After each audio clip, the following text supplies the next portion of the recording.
Hey everyone, welcome back to my channel. This is Heidi from My Reading Life, and I'm here today to film my review video for the Book Naturalist Book Club picks for the month of February. February is Black History Month, so we chose two books that celebrate the connection between Black Americans and nature.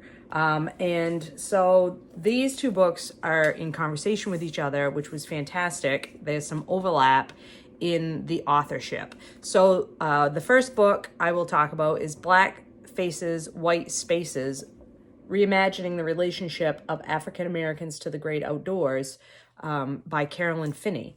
And then the second book is an essay collection, A Darker Wilderness, Black Nature Writing from Soil to Stars, edited by Erin Sharkey. And Carolyn Finney is also featured in this collection. So first, I read Black Faces, White Spaces at the beginning of the month. This is a short nonfiction and is very academic in style. So just be forewarned if you have not yet read this. This is very academic and is not like the beautiful, poetic nature writing that you would find in, say, a lot of memoirs or things like that. But Carolyn Finney is an assistant professor of environmental science, policy, and management at the University of California, Berkeley. And so she is thinking about and researching and studying the connection between African Americans and wild places in the United States. And many of these chapters talk about how the historical events that happened in the United States really impact present day African Americans and how they interact with outdoors and nature. If your ancestors were brought here as enslaved people and forced to work on farms and plantations, maybe you don't really want to be associated with farming. Or if your ancestors were lynched and hung from trees, you maybe don't want to hang out in forests. Or if, in times past, Black Americans, every time they walked in a public park, the cops were called on them, which still happens today. Maybe you don't want to spend time in those places. The national park system is discussed quite a bit in this book, and how Black people are not welcomed in those spaces. There is some advancement in that area in the present day. There's some work being done to include and welcome and make more accessible those spaces, those national park spaces, to Black people that then has traditionally been done. But this was, a really important look at the barriers to Black Americans participating in outdoor activities and the reasons why perhaps Black people have been sort of brought up to not associate themselves with the outdoor spaces that we as white Americans feel as our birthright. The other thing that this book addresses is the lack of Black people in the environmental movement, and how Black people have been excluded from the environmental movement, which has predominantly, at least in the United States, been organized and driven by white people. And that was really interesting to me because I work in an environmentally associated field. I've worked in this field my entire career, and I certainly do notice that there are very few people of color that work in my field, particularly in my state. Now, remember that I live in Maine, and Maine is probably, if not the whitest, close to the whitest state in the nation. So there's one reason for the lack of people of color working in my field in my state is there are just not very many people of color in the state as a whole. But it's certainly noticeable, and is something that I've thought about quite a bit in the last decade or so of my career. Like, why don't we see more people of color? Like, what are the barriers that are stopping people of color from wanting to apply for or then being hired into these positions?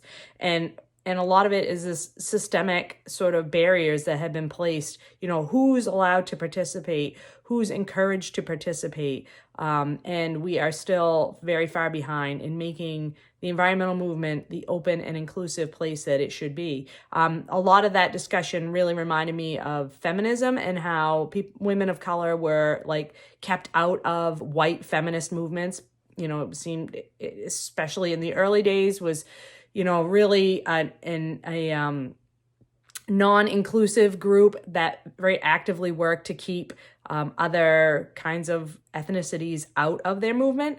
And I feel like environmentalism, while maybe not like actively working against people of color participating, certainly didn't think about the fact that they weren't participating and didn't work to make it more inclusive. So I thought that was really interesting as well.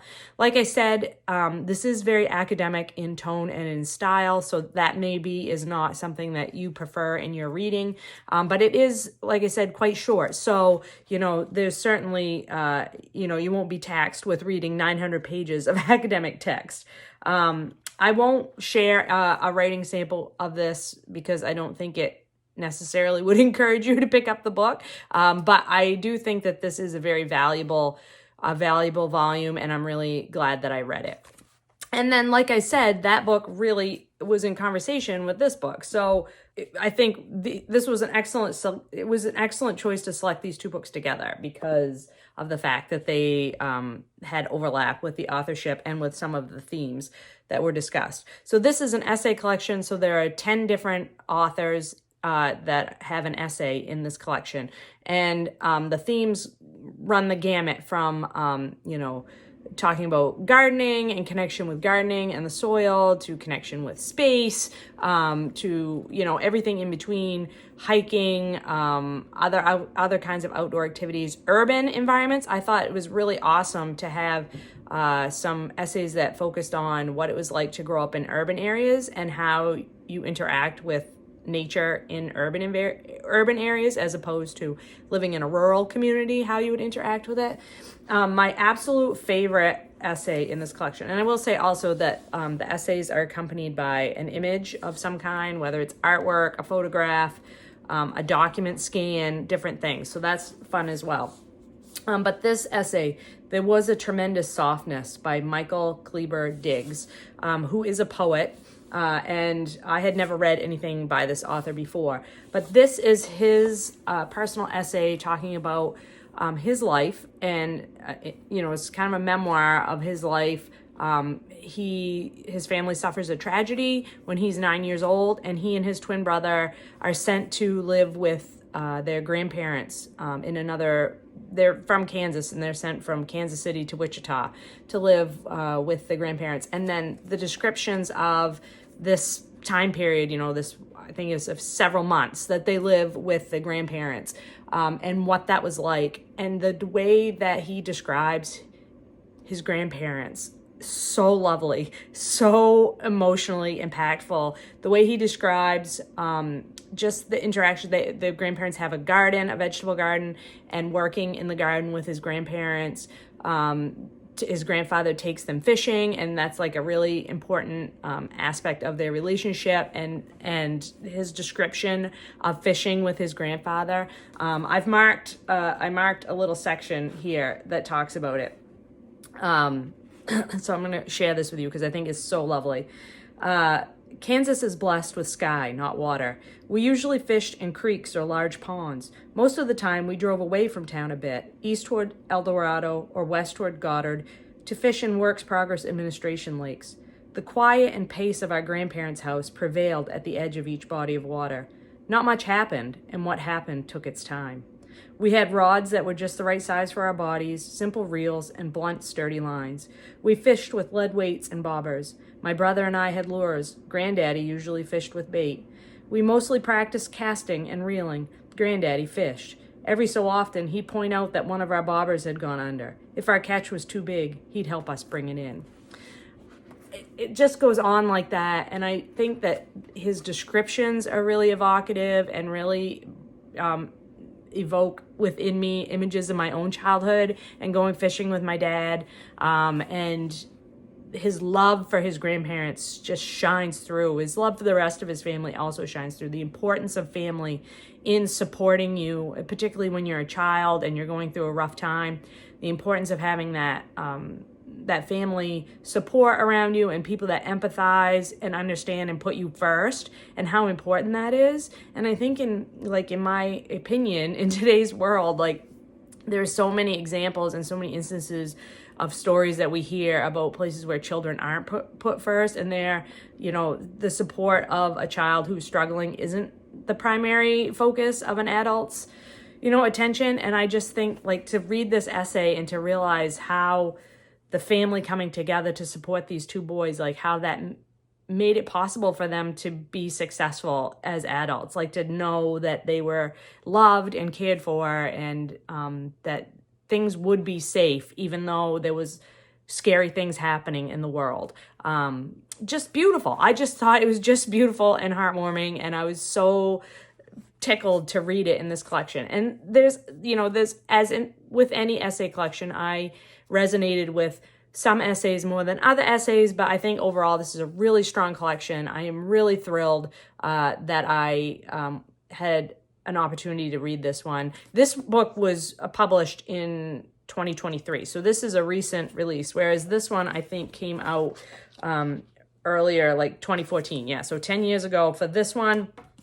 And then this one in 2023. So that's also really great to have these two books like sort of a decade apart, and to see where the thinking has gone with some of these topics.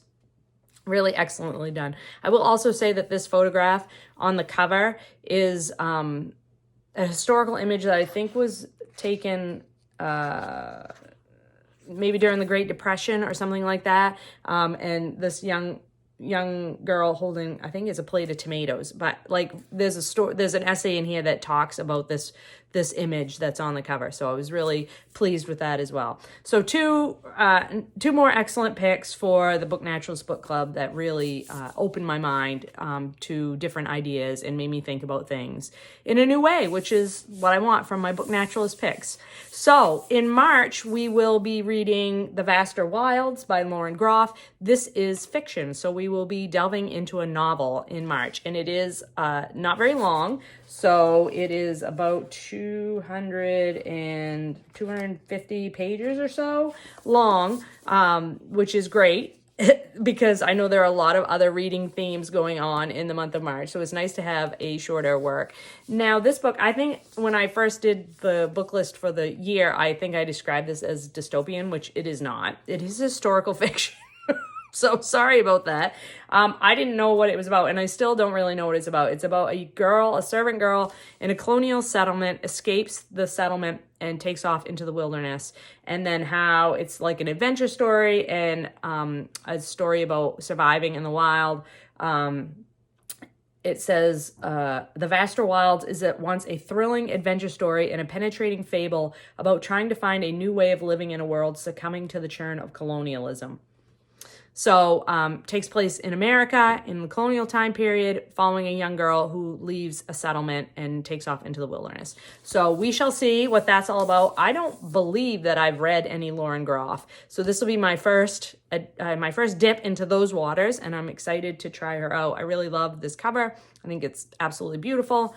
This is what the back looks like. So that's what we'll be reading in March. I hope that you will join us in reading this book in March, reading along with us for Book Naturalist Book Club. If you did read one or both of the two picks for Black History Month, please let me know in the comments down below. I'd love to know what you thought of them. And I hope you're all doing well and finding some great books to read. I'll talk to you later.